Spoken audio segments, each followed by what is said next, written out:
बिस्मिल्लाहिर्रहमानिर्रहीम। 9 चैप्टर हमारा चल रहा था। हमने electrophilic substitution reactions of benzene चला रहे थे। तो 2 रिएक्शन हमने बेटे कर लिए थे। एक तो था हैलोजिनेशन और दूसरा था नाइट्रेशन। आज हम बात करेंगे तीसरे रिएक्शन की, और वो जो तीसरा रिएक्शन है that is sulphonation. This is also electrophilic substitution reaction of benzene and here we will discuss sulfonation। जी बेटा, तो सल्फोनेशन क्या है? Introduction of sulphonic acid group benzene के अंदर, दिस इज कॉल्ड सल्फोनेशन। देखिए सल्फोनिक एसिड ग्रुप कौन सा है, जरा तवज्जो फरमाइएगा। ये इसकी बात हो रही है, दैट इज SO3H। तो आप देखिए ये बेंजीन है, बेंजीन के अंदर SO3H आ जाना, दिस इज सल्फोनेशन। अब ये दो तरीके से होते, दो तरीके कौन से? नंबर 1 कि बेंजीन को हीट करें विद फ्यूमिंग सल्फ्यूरिक एसिड। पहली बात सवाल फौरन आपके जहन में आएगा, भाई ये फ्यूमिंग सल्फ्यूरिक एसिड क्या है? ऐसा सल्फ्यूरिक एसिड जिसके अंदर excessively sulfur trioxide dissolve हो, this is fuming sulfuric acid। ठीक है। और दूसरा ये कंसंट्रेटेड सल्फ्यूरिक एसिड, कंसंट्रेटेड में ज्यादा हीट करना पड़ता है, दैट इज 80। तो फ्यूमिंग में वैसे हीट नहीं करना पड़ता, फ्यूमिंग में ये वैसे ही हो जाता है। ये दो बेटे कंडीशंस हैं। आप देख रहे हैं दोनों में बेंजीन सल्फोनिक एसिड लग गया, इसमें साथ में वाटर प्रोड्यूस होता है।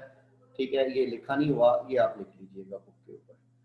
जी मेरा बेटा, आगे हम चलते हैं बेटा इसके मैकेनिज्म की तरफ। ये देखिए, ये कंसंट्रेटेड सल्फ्यूरिक एसिड के साथ जो मैकेनिज्म है वो इन्होंने दिया हुआ है। तो बेटा कंसंट्रेटेड सल्फ्यूरिक एसिड किस तरह से रिएक्शन करता है, ये जरा तवज्जो कीजिएगा। मैं यहाँ पे थोड़ा सा बोर्ड, व्हाइट बोर्ड कह लें, आप इस्तेमाल कर रहा हूँ। This is 1 mole of sulfuric acid,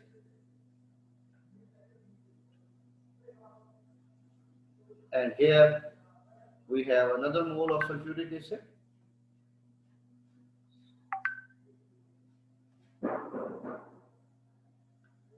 तो आपके लेवल पे आपको समझाने के लिए सिर्फ इतना अर्ज कर दूं कि ये ध्यान रखिएगा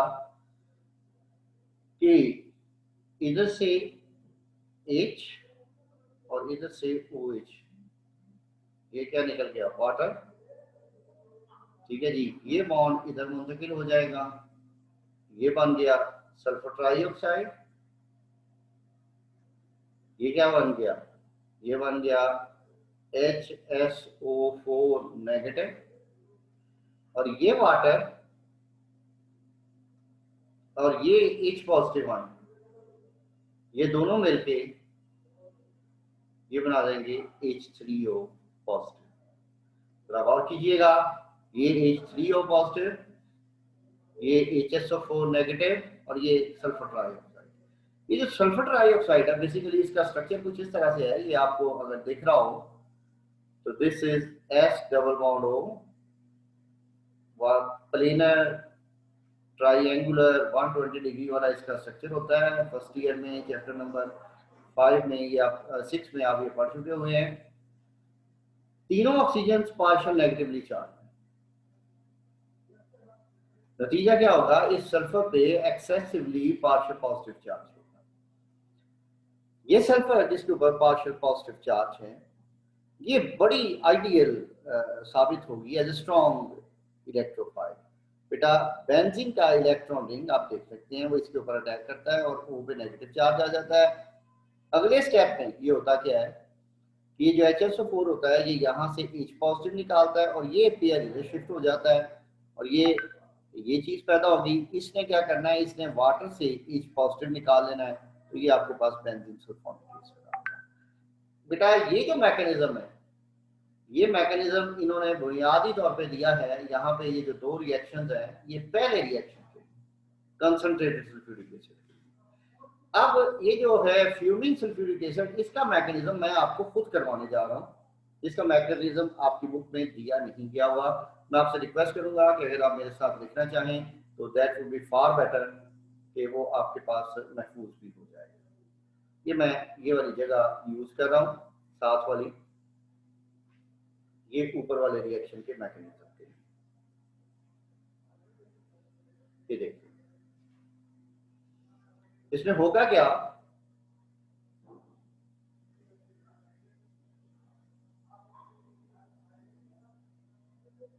दिस इज बेंजीन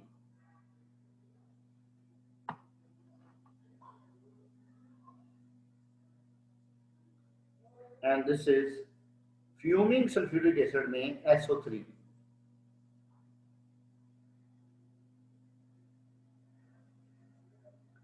बेटा सल्फर पे अटैक होना है, ऑक्सीजन पे तीनों पे पार्शियल नेगेटिव चार्ज है। ये देखिए अटैक किस तरह से हो रहा है, यहाँ से इलेक्ट्रॉन पेयर सल्फर पे अटैक करता है, यहाँ से एक पेयर आगे मुंतकिल हो जाता है। तो रिएक्शन हमारे पास कुछ इस तरह से बनेगा। हमने इलेक्ट्रोफिलिक सब्स्टिट्यूशन रिएक्शन बेंजीन में देखे पहले कि जब इस तरह से बेंजीन इलेक्ट्रोफाइल के ऊपर अटैक करती है तो ये बेटा जी इस तरह से इसके ऊपर 4 कार्बन तक महदूद रह जाएगी डीलोकलाइजेशन। ये हाइड्रोजन, ये सल्फर, ये 2 ऑक्सीजन के साथ इसके डबल बॉन्ड होंगे, एक ऑक्सीजन के पास नेगेटिव चार्ज होगा और पॉजिटिव चार्ज यहाँ मुंतकिल हो जाएगा। अगले स्टेप में क्या होता है बेटा, इसी को मैं मॉडिफाई कर रहा हूँ यहीं पे। ये O नेगेटिव यहाँ से H पॉजिटिव निकाल दें और ये पेयर अंदर शिफ्ट हो जाएगा। तो अगला जो स्टेप है वो क्या हो जाएगा, ये आप देख लीजिए। ये बेटा डीलोकलाइज सिस्टम रिस्टोर हो गया और यहाँ पे अब SO3H लग गया। यानी ये जो पहला रिएक्शन था वो तो उसका मैकेनिज्म ये था जो दिया हुआ है। ये जो दूसरा रिएक्शन है उसका मैकेनिज्म सिर्फ इतना सा है। तो उन्होंने यहाँ जानबूझ के नहीं दिया हुआ, वो ये समझते हैं कि बच्चे शायद इसको खुद जो है वो डिवाइस कर लेंगे, लेकिन माशाल्लाह पाकिस्तानी बच्चे हैं कहाँ। ठीक है जी, जी मेरा बेटा, बात को आगे लेके चलते हैं। अगला जो रिएक्शन है that is Friedel craft reaction. Friedel craft reaction जो है ये बेसिकली चौथा रिएक्शन है। यहाँ पे गलती से इन्होंने तीसरा इसको शो कर दिया है, तीसरा सल्फोनेशन था। ठीक है, इसके 2 पोर्शन है। एक है अल्काइलेशन जिसमें बेंजीन के ऊपर अल्काइल ग्रुप आके लगता है, दूसरा है एसाइलेशन। एसाइलेशन में बेटा क्या होता है, ये देखिएगा, ये बेंजीन के ऊपर ये एसाइल ग्रुप आके लगता है, ये लगा हुआ, ठीक है, ये एसाइल ग्रुप। ठीक है, तो एसाइल ग्रुप हो जाए तो उसे एसाइलेशन कहते हैं, अल्काइल ग्रुप हो जाए तो उसे हम अल्काइलेशन कहते हैं। तो बेटा ये जो एसाइलेशन या अल्काइलेशन होती है ये प्रेजेंस में होती है in presence of N acid, और वो एसिड है AlCl3 एसिडिक कंपाउंड, इसे हम कहते हैं, कैटालिस्ट है ये। तो आप ये देख सकते हैं अल्काइल हैलाइड AlCl3 के साथ रिएक्शन करता है। तो ये देखिए ये R पे positive charge, that is a strong electrophile.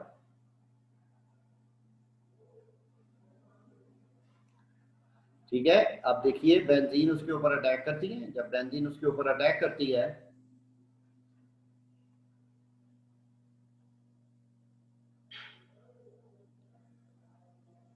तो ये देखिए ये आपके पास ये चीज बन गई। और आगे AlCl4 नेगेटिव, ये वाला जो यहाँ पे बेस का काम करेगा ये, ठीक है जी, ये क्या करता है AlCl4 नेगेटिव, ये यहाँ से H पॉजिटिव आयन रिमूव कर लेता है और ये इलेक्ट्रॉन पेयर अंदर शिफ्ट हो गया। तो आप ये देख सकते हैं ये अल्काइल बेंजीन। ठीक है जी, जी मेरा बेटा, बात को आगे लेके चलते हैं। एसाइलेशन, ये देखिए एसाइल ग्रुप जब बेंजीन पे ऐड होता है तो दिस इज कॉल्ड एसाइलेशन। और यहाँ पे भी जो हमारा कैटलिस्ट है दैट इज अगेन AlCl3। अब ये देखिए यहाँ पे ये एक स्ट्रॉन्ग इलेक्ट्रोफाइल पैदा हो रहा है, ठीक है। और हमने ये बात 3 दिन से पढ़ रहे हैं कि बेंजीन के ऊपर स्ट्रॉन्ग इलेक्ट्रोफाइल के बिना अटैक नहीं हो सकता। बेंजीन जब भी रिएक्शन करेगी in presence of strong electrophile वो अटैक करेगी, रिएक्शन करेगी। अब ये देखिए ये बेंजीन इसके ऊपर अटैक कर रही है, ये चीज इसके साथ लग गई और फिर AlCl4 बेस का काम करता है, यहाँ से H रिमूव करता है और ये इलेक्ट्रॉन पेयर अंदर मुंतकिल हो जाता है। तो ये आपके पास एसाइल बेंजीन आ गई। ये उन्होंने उसकी एक रिएक्शन की एग्जांपल दी जी मेरा बेटा। आगे चलते हैं जी। आगे जो दूसरी किस्म के रिएक्शंस हैं वो आ जाएंगे ऐसे रिएक्शन जिनमें बेंजीन का रिंग जो है वो इन्वॉल्व होता है।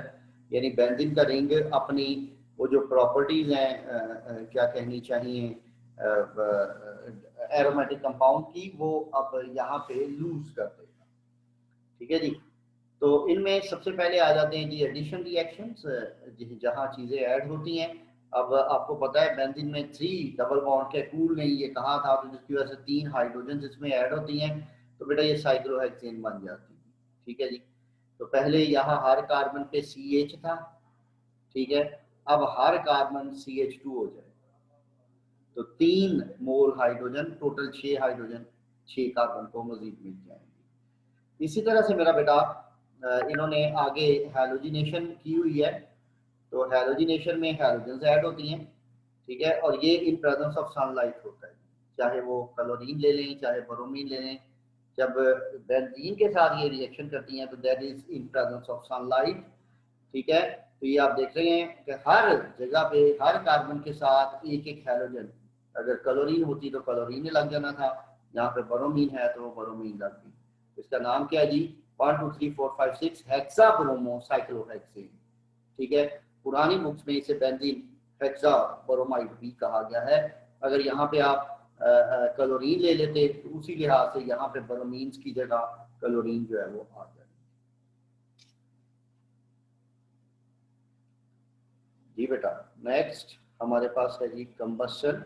कंबस्शन आपको पता ही है, किसी भी शय का एक्सेस ऑफ ऑक्सीजन में जलना, फ्री सप्लाई ऑफ ऑक्सीजन में जलना, उसके नतीजे में उसके अंदर जितने भी एलिमेंट्स होते हैं उसके ऑक्साइड पैदा हो जाते हैं। तो दिस इज, ये आपके पास नई चीज नहीं है, ये आपको ऑलरेडी पता है कि ये क्या होती है। कंबस्शन के बाद हमारे पास ये एक रिएक्शन है दैट इज कैटालिटिक ऑक्सीडेशन। कि बेंजीन की जब ऑक्सीडेशन होती है इन प्रेजेंस ऑफ कैटालिस्ट तो वो किस तरह से होती है। मैं आपको एडवाइस करूंगा काइंडली सारे बच्चे अपनी अपनी अटेंडेंस दे दें। सिर्फ 2 ही बच्चे हैं जी, माशाल्लाह सुभान अल्लाह। इस कौम ने क्या पढ़ना है। तो benzene is not oxidised by KMnO4 और पोटेशियम डाइक्रोमेट। हमने ये बात पहले ही पढ़ ली थी कि इनकी मौजूदगी में बेंजीन की ऑक्सीडेशन नहीं होती। हाँ, फ्रॉम एयर अगर ऑक्सीजन इसके अंदर वेनेडियम पेंटॉक्साइड की मौजूदगी में 450 पे गुजार दी जाए तो ये मैलिक एनहाइड्राइड बन जाता है। मैलिक एनहाइड्राइड जो होता है अगर इसमें पानी डाल दिया जाए तो ये मैलिक एसिड बन जाएगा। तो दिस इज कैटालिटिक ऑक्सीडेशन, जिसमें बेंजीन का रिंग जो है वो मुकम्मल तौर पे डिस्ट्रॉय हो जाता है, ठीक है जी।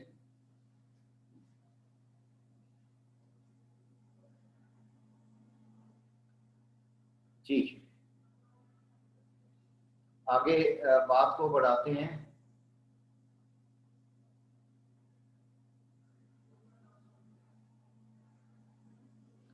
ओजोनोलाइसिस। जब हमने 8वां चैप्टर शुरू किया था तो 8वें चैप्टर के मुताबिक, जस्ट होल्ड ऑन जी बेटा, हम बात कर रहे थे बेंजीन के रिएक्शंस की। तो अगला जो रिएक्शन है दैट इज ओजोनोलाइसिस, ठीक है जी।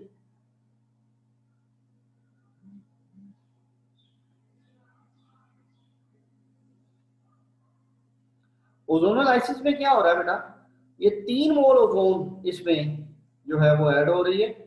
जस्ट होल्ड ऑन, मैं जरा थोड़ा सा, हाँ जी ये देखिए, ये ओजोन, और ये बेंजीन ट्राई ओजोनाइड बन रहा है, और उसकी अगर हाइड्रोलिसिस करवा लें तो 3 मोल्स ऑफ डाइऑक्सिल बन जाते हैं। मैं आपको ये रिएक्शन खुद से समझाना चाहता हूँ कि ये रिएक्शन इंपॉर्टेंट है और ये किस तरह से हो रहा है। यहाँ पे उन्होंने इसको सिर्फ मगरों लाया हुआ, जरा देखिएगा कि ये किस तरह से होता है।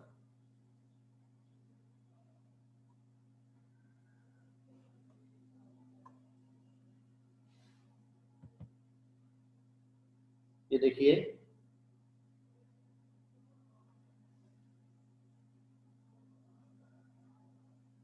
ये आपके पास बेंजीन आ गई,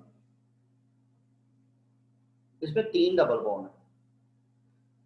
3 मोल ओजोन जब इसमें ऐड होते हैं तो क्या होगा। मैं इस बेंजीन को जरा तिरछा बनाऊं तो CH double bond CH CH CH double bond ये, और ये CH, ये डबल बॉन्ड, ये CH, और ये मैंने इसको ऐसे बना लिया। अभी इसका ओजोन के साथ रिएक्शन नहीं करवाया। ये जरा गौर कीजिएगा, 3 मोल ओजोन जब इसके साथ रिएक्शन करेंगे तो वो कैसे होंगे, इसको आप समझ लें कि ये नहीं लिखा हुआ। बेटा जी, सारे डबल बॉन्ड ओजोनाइड में कन्वर्ट हो जाएंगे। ये जरा तवज्जो कीजिएगा, ये ओजोनाइड में कन्वर्ट कैसे होंगे।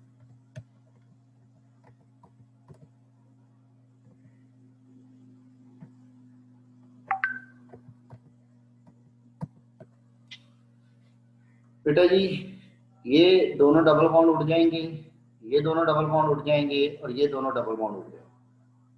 ठीक है जी। अब आप जरा तवज्जो कीजिएगा, डबल बॉन्ड मैंने उड़ा दिए, बाकी हाइड्रोजन बॉन्ड। हर डबल बॉन्ड पे ओजोनाइड का रिंग बनेगा। देखिए, एक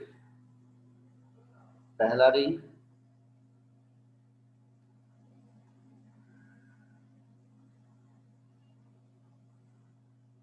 ये दूसरा रिंग,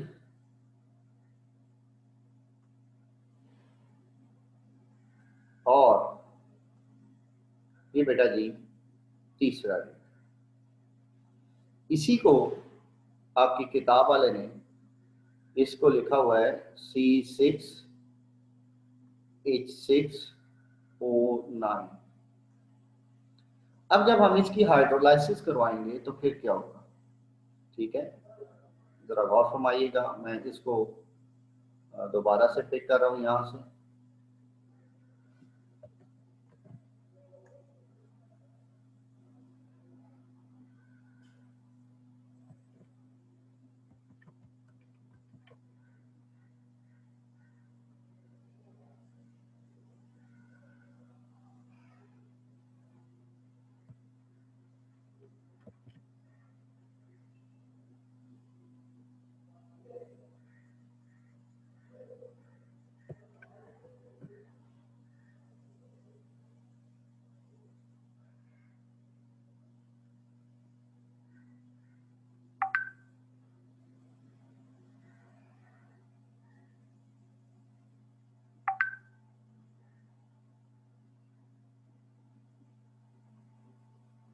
इसको मैंने उठा के साइड पे कर लिया।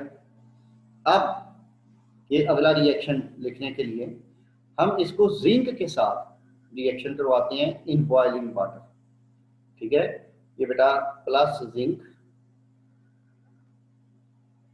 और ये वाटर की मौजूदगी में एट 100 डिग्री सेंटीग्रेड ये रिएक्शन होता है। ये जिंक क्या करता है, जरा तो फरमाइएगा, हर एक को वाई फॉर्म में तोड़ देता है।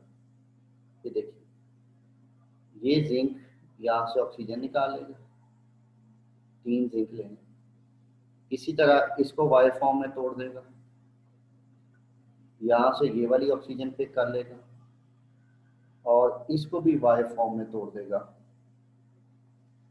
और यहाँ से ये जिंक ये वाली ऑक्सीजन जो है वो पिक कर लेगा। अब देखिए, जब ये वाई फॉर्म में टूटता है तो हमारे पास जो चीज बचती है, जरा गौर फरमाइएगा, वो क्या चीज बचती है। हमारे पास चीज बचेगी, ये इसको पिक कर ले, ये चीज़ बचेगी। इसको आप ज़रा खोल के लिखें तो ये आपके पास बनेगा C डबल बॉन्ड O हो जाएगा, और ये भी C डबल बॉन्ड O हो जाएगा, और ये H, ये देखिए ये C के साथ H लगा हुआ है, ये C के साथ H लगा हुआ है। C की ये बॉन्ड टूट गया, एक वैलेंसी खाली, ऑक्सीजन का ये बॉन्ड टूट गया, एक वैलेंसी खाली, पहले एक बॉन्ड था अब डबल हो गया, ये डबल हो गया। इसी तरह से यहाँ होगा, ठीक है जी। तो ये 3 बने हैं, एक यहां से,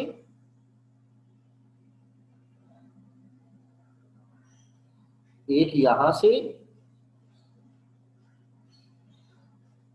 और एक यहां से, प्लस 3 मोल्स ऑफ ZnO, ठीक है।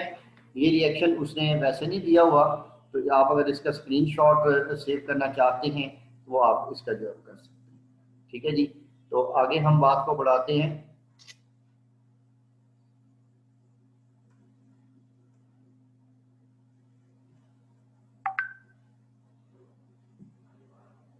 किधर गया जी, ये ओजोनाइड वाला रिएक्शन हो गया। आखिरी इसका रिएक्शन है साइड चेन ऑक्सीडेशन। जब बेंजीन के साथ अगर कोई भी अल्काइल ग्रुप लगाओ तो याद रखें जब उसकी ऑक्सीडेशन होती है तो this is known as side chain oxidation. ये आखिरी इसका है रिएक्शन। ये देखिए जितने मर्जी कार्बन लगे हुए हैं, ये देखिए अगर एक कार्बन है तो उसने भी COOH में कन्वर्ट होना है, 2 कार्बन है उसने भी COOH में कन्वर्ट होना है, या जहां चाहे यहाँ पे 6 कार्बन क्यों ना हो जाए, बननी एक ही शय है, दैट इज बेंजोइक एसिड, ठीक है। ये बात आपने याद रखनी है। जो इजाफी कार्बन है वो कार्बन डाइऑक्साइड की सूरत में एलिमिनेट होंगे। एक इजाफी है तो एक कार्बन डाइऑक्साइड, 3 इजाफी हो जाएंगे तो 3 कार्बन डाइऑक्साइड। जितने कार्बन डाइऑक्साइड होंगे वाटर उससे एक नंबर जो है, एक अदद ज्यादा होगा, ठीक है जी। That's all for today. आज के लिए इसी पे इत्तफाक कीजिए, बाकी बातें हम इंशाल्लाह कल करेंगे। अल्लाह आपका हामी नासिर। अटेंडेंस अपनी दे दें।